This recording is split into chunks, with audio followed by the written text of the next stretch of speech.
Saatnya kita ikuti Market Corner bersama Tommy Arno, praktisi bisnis online.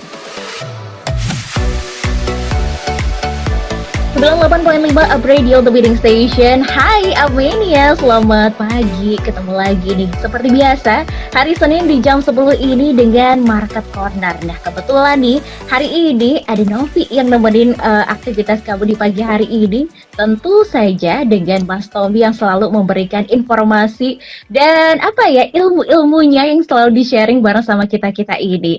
Mas Tom, apa kabar nih? Alhamdulillah Mbak Novi. Baik, sehat ya? Baik, alhamdulillah sehat. Oke deh, baik. Nah, kebetulan tema kita di minggu hari ini cukup menarik banget nih Mas Tom. Mungkin kalau misalkan kebanyakan orang berpikirnya akhir tahun, oke deh ngejar-ngejar target-target biar bisa tutup buku dengan aman seperti itu.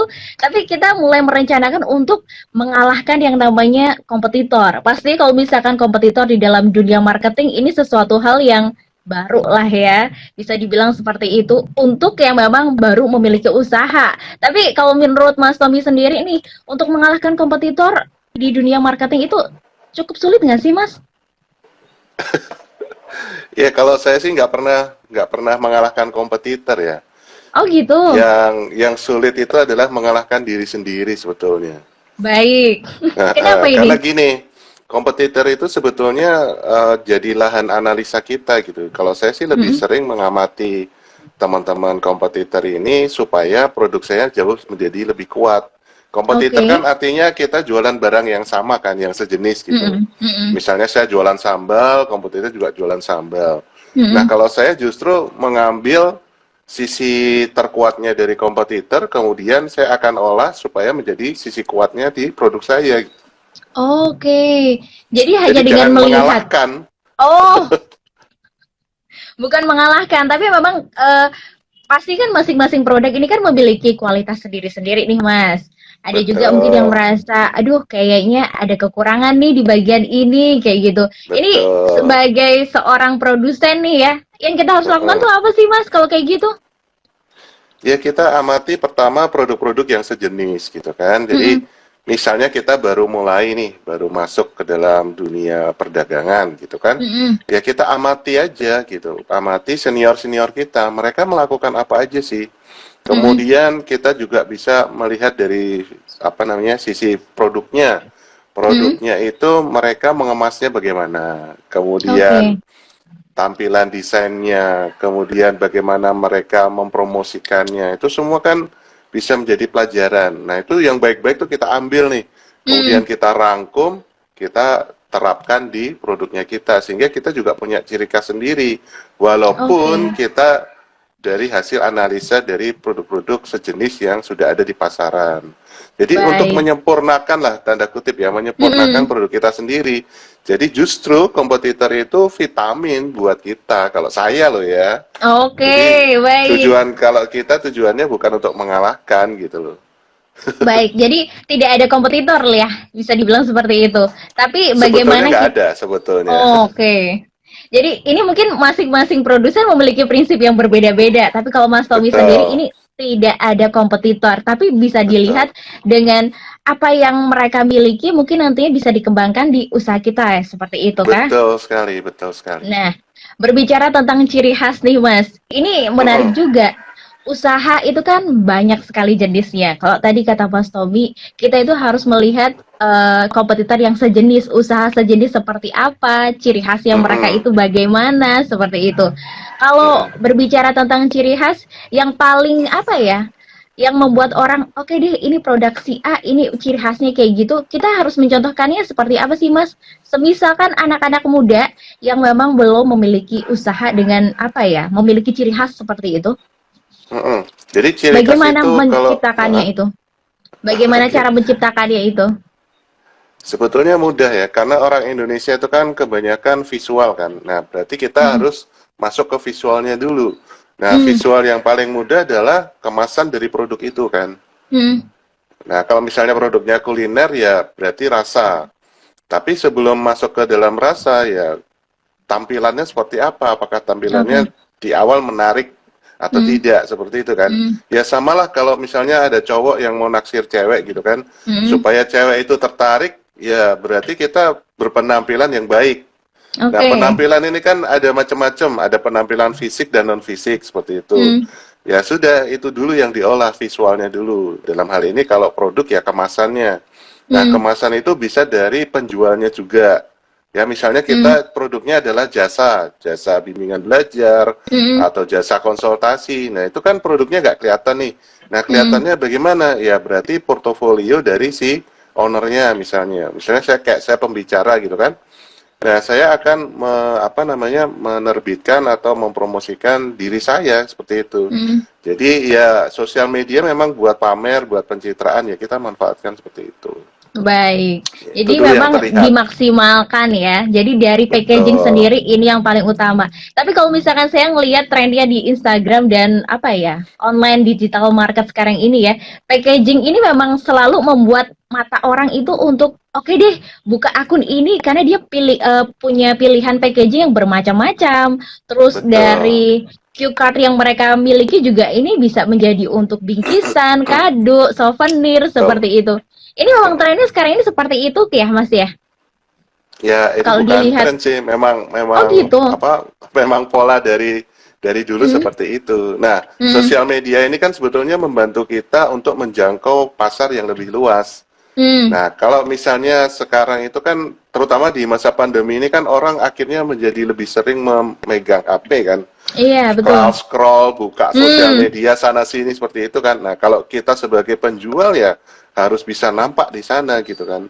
Nah, artinya di masa pandemi ini yang mungkin tadinya kita posting tuh sehari sekali nih, jadi tambah frekuensinya supaya apa? Supaya orang tuh nyantol ke kita gitu kan. Misalnya kita jualan kaos, jualan topi atau apapun itu gitu.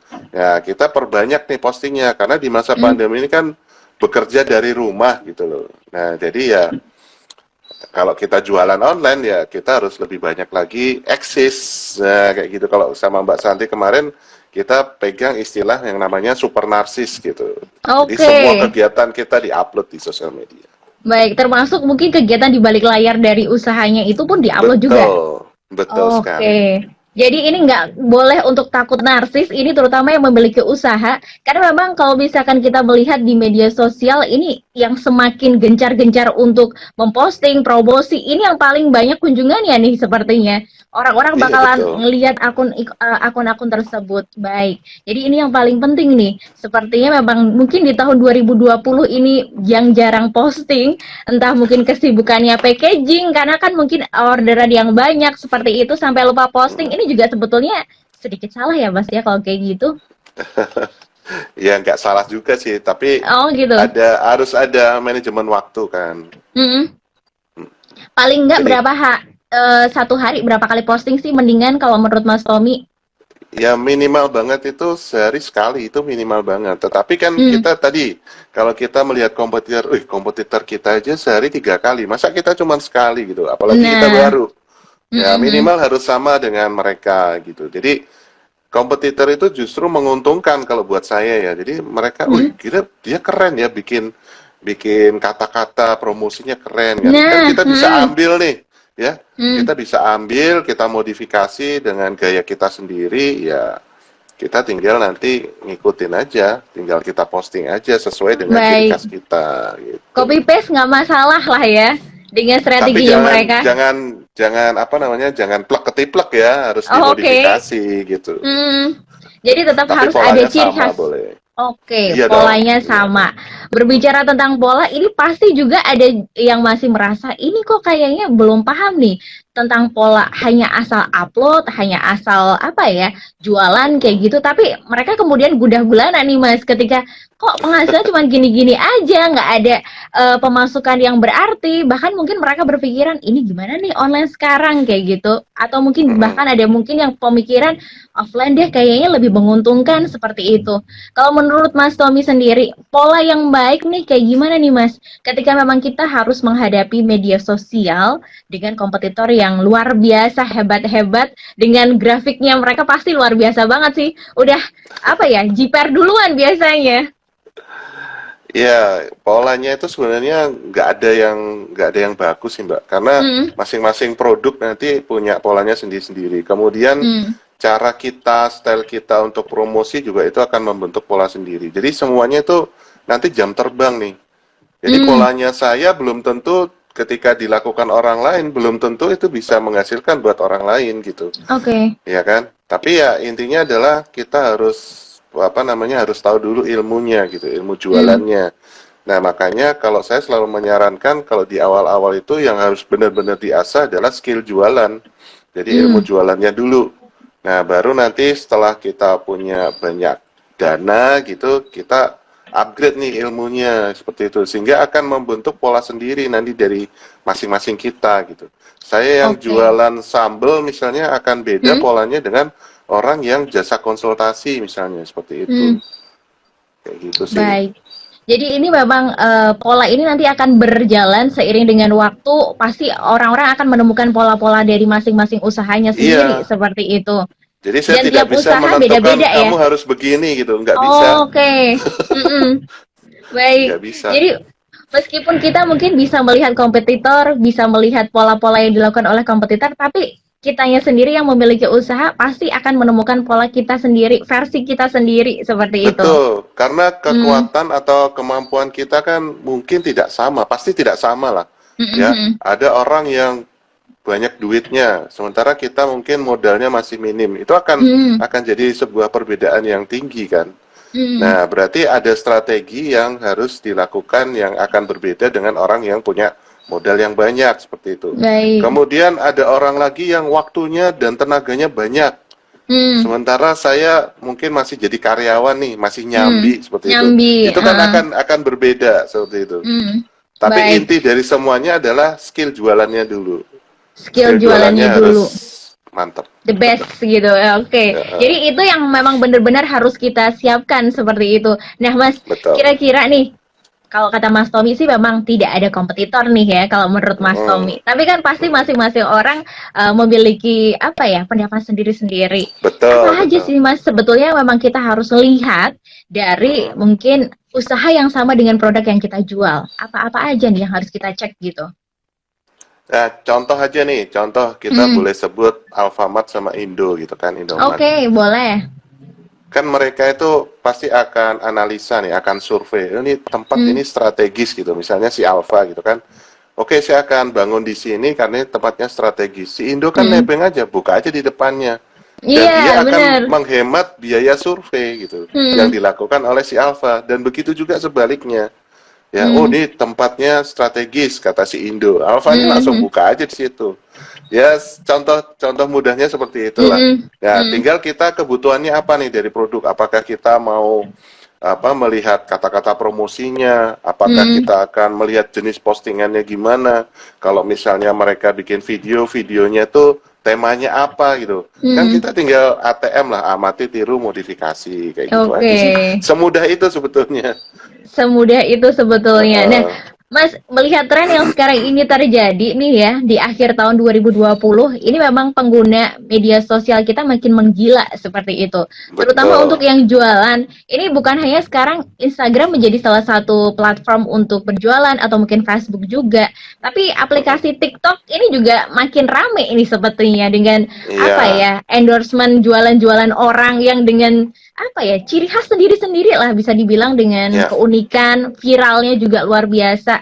Kalau menurut Mas Tommy ini eh, dalam sebuah usaha ketika kita udah terjun ke dalam media sosial awalnya mungkin Instagram terus berubah ke media sosial lain ini apa yang harus kita pelajari juga tuh Mas? Ya, tentunya kita harus mengetahui karakter setiap sosial media ya. Facebook kayak Hmm, gimana, hmm, hmm, mungkin ada yang pakai Instagram tuh harus gimana, ada yang pakai hmm. YouTube harus gimana, TikTok Oke. juga sama. Kemudian kita juga perlu pelajari adalah orang-orang yang menggunakan platform itu apakah sesuai dengan target pasar saya gitu kan. Hmm, hmm, TikTok memang bagus nih, jadi algoritma TikTok itu bisa bikin viral, tetapi hmm, kita dituntut untuk kreatif banget di sana. Jadi dengan menggunakan media video, karena orang sekarang tuh suka dengan konten yang berupa video, itu Mm-mm. TikTok bagus banget gitu. Mm-mm. Tapi ya saya belum pernah melihat orang yang sukses jualan di sana gitu kan.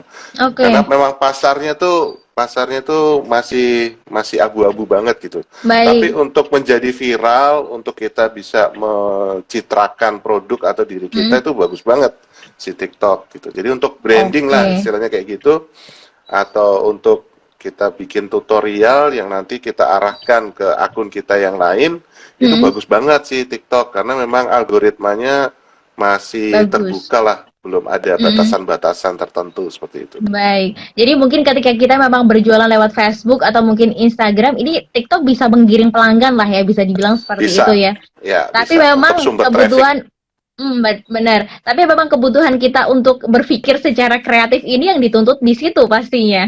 Betul, ya kan? Karena nggak, kalau kita misalnya produknya serius, kita nggak mungkin goyang-goyang di sana kan, nggak mungkin joget-joget di sana gitu. Benar, benar, benar, benar. Baik, Mas Tom, ini udah ada yang Mm. tanya, ini dari Anggi di Semarang, bagaimana ya cara untuk menumbuhkan ide-ide penjualan agar selalu menarik, sedangkan kita tahu semua barang sudah mudah untuk dijumpai secara online. Betul. Ide-ide apa tadi Mbak? Ide-ide penjualan agar selalu menarik. Oh, ide-ide penjualan. Ya itu tadi, kita mengamati perilakunya orang-orang yang menjual produk sejenis. Kan kita Hmm, tinggal googling aja, kita tinggal masuk ke Instagram, kemudian kita amati. Misalnya saya kan jualan sambal gitu, kita amati hmm, juga penjual-penjual sambal yang lain tuh mereka melakukan apa. Nah, yang menurut kita bagus ya, yang dan hmm. kita bisa lakukan sesuai dengan kemampuan kita itu dicatat dulu tuh. Oke. Jadi ada waktu di mana kita ini juga menganalisa seperti itu Mbak. Kita catatin, oh mereka begini, begini, begini. Nah, Hmm, kemudian kita ramu nih, kita ramu menjadi versi kita. Nah, jadi hmm. ide itu banyak dari kegiatan kompetitor misalnya. Kemudian kan sosial media ada kayak Pinterest gitu. Nah, Iya. Pinterest itu bisa jadi sumber ide juga. Ih, mereka bisa desain seperti ini ya. Atau Hmm, kita jalan-jalan ke TikTok kan, mungkin hmm, ketemu dengan bagaimana orang itu menyampaikan tutorialnya, bagaimana orang itu menyampaikan promosinya. Itu kan hmm. kita bisa catat nih, oh ini aku bisa nih melakukan ini juga. Ya, tinggal nanti dari semua itu kita bikin kerangkanya menurut versi kita. Bagaimana nanti kita akhirnya mempromosikan jualannya kita di sosial media yang kita miliki gitu. Baik, jadi berselancarnya bukan hanya satu media sosial ya Mas ya, Iya tapi dong, semua kita jelajahi seperti itu. betul. Termasuk Pinterest tadi Mas Tommy juga nyebut soal Pinterest. Ini juga anak-anak muda zaman sekarang kalau misalnya kita cek media sosial, mayoritas kebanyakan grafik-grafik foto-fotonya tuh kayaknya ambil dari Pinterest deh ya. Betul, betul. Karena Tapi emang memang di situ ini bagus nggak banget apa-apa sih. ya. Tapi nggak apa-apa ya Mas ya. Kita Apa bisa tuh? mengambil maksudnya produk orang lah ya kan itu sudah diupload lewat media sosialnya mereka. Kita ambil copy paste dengan versi kita, kemudian kita upload ulang kayak gitu nggak masalah tuh. Kalau ya sebaiknya sih tidak tidak itu tadi ya, tidak plagiat ya, Oke. tidak plek-ketiplek gitu. Jadi misalnya Mm-mm. foto-foto atau video-video yang ada di Pinterest itu dijadikan sumber ide gitu. Jadi kita harus Mm. bikin lagi. Jangan gambarnya orang kita copy, kita ambil terus kita posting lagi. Itu kan Oke. nggak bagus itu ya. Plagiat ya Kalau malah. kalau misalnya kita mencari keberkahan ya jangan seperti itu caranya. Baik, hanya Kita harus ide-ide bikin yang ada sendiri. di situ yang kita Betul. cek, kita ambil, kok kayaknya bagus nih, kita buat versi Mm, usaha kita sendiri. Itu ya Mbak betul. Anggi, mungkin bisa menjadi salah satu apa ya, beberapa tips lah ya untuk kamu yang sekarang ini mungkin lagi mentok untuk ide, karena otomatis akhir tahun kita harus menciptakan yang namanya inovasi-inovasi baru untuk tahun 2021. Ya, Ada apa betul. juga di Semarang, gimana ya cara untuk mempertahankan kekuatan produk, Mas? Melihat sekarang banyak orang yang menjual produk yang sama. Keresahan nih muncul lagi sepertinya. Ya, kita harus sering-sering juga evaluasi ya. Jadi, apa sih yang kurang dari produk kita gitu kan? Mm, Kenapa sih kok orang tidak beli lagi? Nah, itu kan harus ditemukan jawabannya. mm, Kemudian, apa namanya, apakah cara responnya? Kebanyakan sih, respon ketika ada orang yang bertanya ini nih, mm, yang jadi patokan gitu kan. Jadi Mm, supaya bisa closing, apakah kita cukup fast respon, apakah kita cukup mengenal produk kita sendiri. Kadang-kadang mm, itu mm. kita nggak mengenal produk kita sendiri gitu, sehingga Oke, akhirnya ketika heeh. ada pertanyaan-pertanyaan kritis kita sendiri nggak bisa jawab gitu. Mm, Nah, ketika kita jawabnya dengan mungkin, kayaknya, nah itu orang udah mm. kok ini orang jualan kok jawabnya Meragukan ya? mungkin, kayaknya, nah Mhm, dia sendiri ragu gitu. mhm, Jadi apa namanya, memang kita sebagai pemilik produk harus harus intim sama produk kita. Jadi mm. keunikan produk kita harus tahu dan sebagainya. Nah, itu juga nanti apa namanya bisa mempengaruhi kekuatan dari produk kita. Jadi misalnya nih, orang tuh kalau saya diamati ya, orang jualan Mhm. sambal, rata-rata kan botolnya merah semua gitu. Iya benar. Betul kan? Ya udah, kalau mereka merah semua, misalnya kita buka marketplace nih, ya Bukalapak, Shopee dan sebagainya, Hmm, itu kita mau cari sambal gitu. Di situ munculnya merah semua. Coba kita mhm, kemasannya beda sendiri. Misalnya ungu gitu. Loh, yang mhm. lain merah nih, ini kan bikin sakit mata kan. Ini apaan nih sambal kok ungu kemasannya gitu. Nah, itu Benar. salah satu contoh gitu. Salah satu Mhm. contoh yang mudah gitu. Yang lainnya Baik. merah, saya kuning sendiri gitu. Atau putih malah. Oh, sambal kok Mhm. putih ya gitu. Nah, kayak gitu. Benar Jadi benar benar kita benar. jadi beda gitu secara visual dulu. Karena ini kan ya dunianya udah digital gitu. Jadi Mhm. secara visual tuh kalau misalnya orang sedang browsing tuh kita tampak nyeleneh gitu, tanda kutip ya nyelenehnya. Baik. Jadi ini memang benar sih kata Mas Tobi. Ini digital soal marketing ini kan juga luar biasa ya. Ada e-commerce juga. Pasti kalau misalkan kita ngetik sambel gitu, udah semua Hmm, muncul semua listnya muncul pasti, warna-warni betul, dengan berbagai macam gitu. Entah rasa itu nomor betul, sekian, tapi mata ini akan tertuju kepada botol. betul. Atau mungkin Contoh kemasan lagi nih seperti itu Mbak ya. Novi. Apa Ya, tuh? kemasan atau penampilan. Jadi contoh kalau Mm-mm. masih ingat Xiaomi Pink yang di Jakarta itu, Mm-mm. yang Iya sepedanya benar. pink, itu saya Mm-mm. sampai ke Jakarta untuk ngerasain siomaynya. Itu siomaynya ya Serius. biasa aja. Tapi kan kemasan dia yang secara visual itu Mm-mm. ini ke orang gila banget ya. Semuanya Mm-mm. pink, sepedanya pink dan sebagainya Mm-mm. gitu. Tapi kalau dari kualitas rasa ya sama aja dengan Sama siomay-siomay aja. kebanyakan gitu. Mm-mm. Nah, haruslah bisa seperti itu. Itu contoh mudah sih itu. Terus ada tukang nasi goreng pakai jas rapi, Oh pakai iya. dasi, Heeh, heeh, penjual heeh. tahu ya kan. Nah Mm-mm. itu kemasan itu, Oke, meskipun mereka jualannya nggak online ya Mas ya, maksudnya mereka kan nggak online, berdagang iya keliling biasa kayak gitu, betul tapi bisa dicontoh seperti itu, kemasannya, betul. packagingnya yang mereka Ya tampilkan itu sendiri, itu ilmu bisa marketing dicontoh. itu. Baik.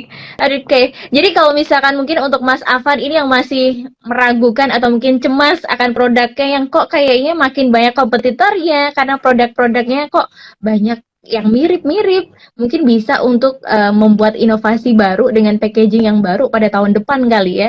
Tapi berbicara Mm-mm. tentang packaging nih Mas, cost alias biaya itu kan juga menjadi pertimbangan lah ya, bisa dibilang seperti itu. Kita rada melipir-melipir bentar nih. Ini kayak gimana nih Mas? Untuk perhitungannya, pasti kan orang akan, aduh baru jualan baru, harus mikirin Heeh. packaging, harganya berapa, keluar uang berapa, nanti modalnya berapa, kayak gitu gimana tuh? Ya kalau itu sih apa ya namanya harus dipikirkan dari awal kalau Hmm, emangnya kita produsen kan. hmm, Tetapi misalnya kita tidak mau merubah packaging sebelum kita ada kemampuan yang lebih gitu. Ya berarti hmm, cara hmm, jualannya seperti show mapping tadi kan. Nah, misalnya kita akhirnya tampil dulu ya beberapa hmm. dari teman-teman produsen memang tampil di pentas gitu. Oke, Jadi dia apa namanya secara langsung menjual produknya sendiri. hmm, Kemudian itu cara jualannya. Jadi itu sebenarnya hmm, juga sama masuk ke dalam kemasan kalau menurut saya. Jadi oke, bukan kemasan produk fisiknya, tapi hmm, ownernya dia tampil seperti itu. Dan ownernya ini tidak hanya melulu berbagi tentang jualannya, tetapi misalnya kalau sambal ya dia kasih resep-resep masakan yang bisa menggunakan sambalnya dia seperti itu. hmm, Saya sekarang lagi musimnya hidroponik, nah, saya jualan pupuknya gitu. Ya saya hmm. berbagi tips bagaimana tanaman hidroponik ini bisa menjadi subur. Nah, pakailah ini gitu kan, padahal itu produk Oke, kita. hmm, Jadi hmm, banyak sekali cara sih yang bisa kita lakukan agar kita tampil menarik walaupun kemasannya kita mungkin masih Masih ala sama. kadarnya gitu. Mm-mm. Contoh lagi, saya penyuka burung kenari, kemudian ada kawan saya itu juga ya dia selain jualan kenari juga jualan pakannya gitu. Itu Oke. kemasannya biasa banget, tetapi dia bikin racikan atau ramuan pakan itu supaya burung kenarinya itu bisa aktif lagi, yang Mm-mm. misalnya lagi mampet nggak bunyi, kalau Bunyi, dikasih ha? itu bisa jadi bunyi gitu kan, Mm. jadi gacor lagi. Nah itu salah satu cara mengemas dagangannya gitu. Dan dia karena juga sering ikutan apa namanya lomba-lomba gitu, ya Mm. dia sisipkan tuh produknya di sana, dia sertakan ini banyak Oke. burung-burung saya di musim hujan ini banyak yang Mm. mampet, tapi karena makan dari racikan dari Mm. produk saya akhirnya kenarinya bisa juara dan seterusnya. Nah, yang kayak Oh. gitu-gitu sih. Mm. Jadi kita meskipun apa ya, mungkin terhambat dengan packaging yang masih itu-itu aja, tapi bagaimana kreativitas kita yang muncul akhirnya mengundang banyak orang untuk perhatian nih sama produk-produk yang kita miliki seperti Betul. itu. Oke, Minimal harus jadi percaya sama kita dulu nih. dan tadi kalau kata Mas Tommy itu kita harus mengenal produk kita dulu ya Mas ya. Iya Bener-bener dong. berdampingan banget nih dengan produk. Ketika kita tahu dan mengenal produk kita, jadi nggak sulit untuk memperkenalkan juga tentunya. Betul, betul. Oke deh, baik. Nah, Mas, kalau misalkan tadi kan yang harus dipelajari itu kan beberapa pola-pola dari kompetitor kita seperti itu. Balik lagi nih, ketika kita melihat media sosial mereka dengan grafik yang sudah lumayan dan membuat kita jiper nih ya, hal-hal yang harus kita pahami sebagai apa ya, pemula deh seperti itu. Semangat apa sih Mas yang harus kita munculkan dalam diri supaya kita tuh Iya. nggak ngedon, nggak jiper duluan kayak gitu? Ya artinya kalau kita harusnya gampang ya. Ini soal mindset aja sih Mbak. Oke, Jadi mindset misalnya ya. saya pemula nih, baru mau jualan sambal, ini sambal terus Hmm. ya. Ya Nggak apapun apa-apa. itulah produknya gitu kan. Oke. Nah kemudian gorden pink lagi nih. Kemudian gini aja, ketika kita melihat misalnya teman-teman lain yang sudah sukses jualan sambal, artinya apa? Harusnya kita gembira. Oh, artinya jualan sambal di sosial media itu menguntungkan. Nah, itu dulu yang Hmm. harus di-set nih. Supaya Hmm. kita bisa seperti mereka. Nah, tinggal nanti kita amati aja, kita belajar bagaimana kita jualan sambal di sosial media. Baik. Saya jualan sepatu merek A gitu. Hmm. Kemudian saya melihat, oh ini pemain lama nih jualan sepatu A luar biasa. Kita harusnya ikut senang. Wah, berarti aku juga bakal bisa sukses nih. Oke. Itu mindset yang kecil tapi apa ya, sangat Bermakna ya. berpengaruh loh. Hmm. Kalau kita udah baperan dulu ya, ini orang Indo nih gampang baper Biasaan. ya. Mas, saya sudah posting tapi kok nggak ada yang respon gini, baper. Akhirnya berhenti kan. Kebanyakan dari kita yang baper tuh akhirnya berhenti gitu. Berhenti, Seandainya dulu para bayi itu baperan ketika dia belajar merangkak dan berjalan, maka tidak akan ada manusia yang bisa berjalan sampai saat ini. bener. Kan gitu. Baik. Nah Waduh. itu mindsetnya dirubah dulu nih. Oh dia Mindset ini sukses penting. jualan apa namanya, jualan apa nih, jualan kaos gitu, Hmm. kaos distro misalnya. Hmm. Ya ketika kita mau jualan kaos distro ya harusnya ikut seneng. Wah berarti aku juga bisa nih gitu. Semangatnya muncul ya Mas ya, bukan jiper Iya duluan gara-gara dong. produk lain mungkin Jangan udah banyak jiper. yang beli ya. Betul. Baik. Next ada Aulia juga. Mas mau tanya ya, apa ya yang kira-kira kita harus lakukan ketika pesaing mengurangi harga pasaran atau mengadakan diskon harga? Nah, itu tuh. Akhir tahun Mas, ini normal sih. Ya apa ya, kalau saya sih kalau bisa jual mahal ngapain jual murah gitu loh. Oh, baik. Iya kan? Karena jualan murah sama jualan mahal tuh capeknya sama gitu loh. Hmm. Ya biarin aja mereka mengurangi apa harganya, ya kita kalau memang kualitas kita bagus ngapain kita kurangi harganya gitu loh. Hmm. Nah ini yang balik lagi Mbak, berarti kita nggak kenal nih sama produk kita sendiri, nggak Produk, yakin. oke. Iya, saya kan bukan produsen ya Mbak, saya tuh kerjasama dengan teman-teman produsen gitu kan. Hmm. Saya yang bukan produsen aja yakin loh sama produk yang saya jual gitu. Baik. Harusnya kalau teman-teman produsen lebih dari itu kan. Nah ketika kita sendiri nggak yakin, aduh kok dia berani ya nurunin harga ya. Tapi kan kita nggak tahu dapurnya dia. Oh mungkin dia ada hutang yang harus dibayar, ada kebutuhan, mungkin ada saudara keluarganya yang sakit sehingga dia akhirnya harus melakukan itu supaya dapat uang cepat. Kan kita nggak pernah tahu gitu. Jadi ya kita harus tetap aja. Kalau saya sih kalau bisa jual mahal ngapain harus jual murah? Jual gitu. murah, ya bener. Jadi nggak usah Aduh. terpengaruh dengan itu ya. Baik, ada juga Indah. Bagaimana cara promosi yang harus dilakukan untuk pemula online shop atau strategi pemasaran yang harus dilakukan? Ya, secara gampangnya ya tadi narsis saja nggak cukup, harus di Iya, atasnya betul. narsis, harus super Oke, narsis gitu narsis. loh. Ya, kalau misalnya teman-teman ini ingin promosi di awal, siapkan dulu bahannya, materinya yang akan diposting. Kalau di saya kan setiap hari Senin tuh kita akan membuat materi atau konten untuk 7 hari ke depan. Itu untuk memudahkan kita. Jadi kita nanti di 7 hari ke depan itu banyak waktu untuk belajar dan hal yang lain gitu. Sehingga teman-teman yang mungkin juga bukan produsen yang sedang dropship atau reseller dan sebagainya nggak usah khawatir.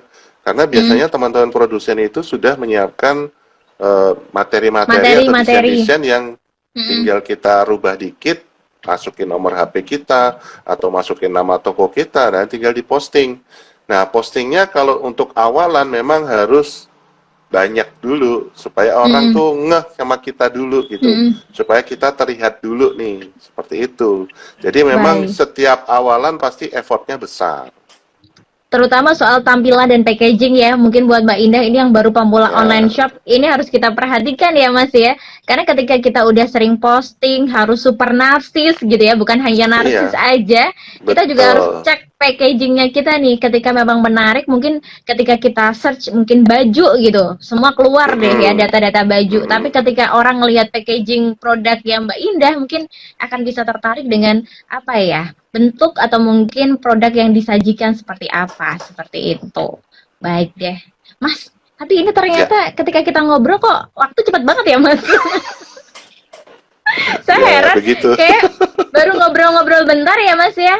Aduh, ternyata waktu udah hampir jam 11 aja. Tapi mungkin ini buat Mas Tommy, boleh deh kasih saran ke teman-teman yang sekarang ini sedang mendalami kompetitor-kompetitornya seperti itu. Baiknya kayak gimana deh Mas, silahkan. Ya, sebetulnya yang harus kita kalahkan, yang harus kita hadapi itu adalah diri kita sendiri ya, karena ya diri kita ini penuh dengan temperamen, penuh dengan kepribadian yang macam-macam. Jadi sebetulnya mereka yang juga berjualan, bahkan jualannya sama dengan kita, mungkin kita sama-sama reseller produk, sebuah produk gitu kan, artinya mereka itu sebetulnya bukan kompetitor, tetapi sebetulnya mereka itu adalah penyaji data, ya, data-data apa, kok sama-sama jualan produk A, dia bisa jauh lebih laris dibanding saya gitu. Nah sebetulnya bukan mereka yang lebih hebat, bukan. Mungkin kitanya yang males. Nah ini dia. Nah ketika kita jualan online, itu sebetulnya hukumnya cuma satu. Yang rajin akan mengalahkan yang malas gitu. Seorang senior yang malas akan kalah dengan seorang pemula yang rajin. Udah itu kuncinya. Baik. Jadi jangan untuk males-males super narsis seperti itu. Ya Mas Tommy ya. Betul. Baik. Terima kasih Mas Tommy. Besok minggu depan kita ngobrolin apa lagi ya kira-kira.